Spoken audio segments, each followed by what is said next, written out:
Ito ay panawagan sa mga miyembro ng JIL, INC at ng KOJC. Mag-isip-isip kayo. Kung kayo ay kasama sa sinasabi nilang peace rally sa November 16, 17, 18, huwag nyo nang ituloy. Sapagkat ang peace rally na ito, ang totoong layunin ay para pabagsakin ang gobyernong Marcos.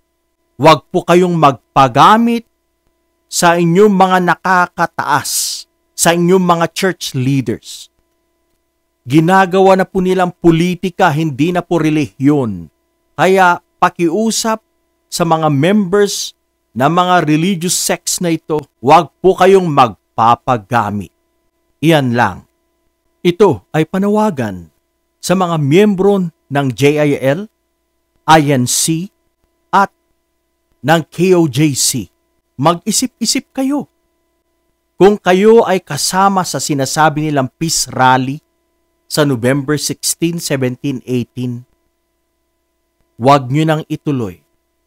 Sapagkat ang peace rally na ito, ang totoong layunin ay para pabagsakin ang gobyernong Marcos.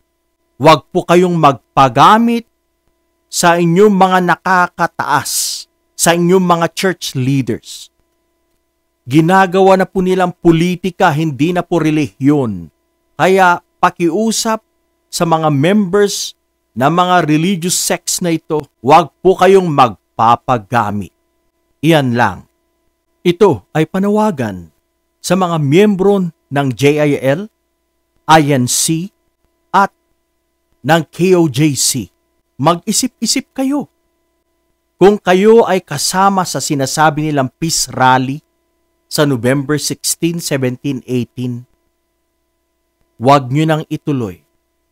Sapagkat ang peace rally na ito, ang totoong layunin ay para pabagsakin ang gobyernong Marcos.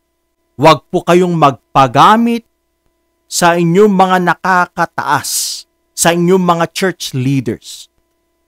Ginagawa na po nilang politika, hindi na po relihiyon.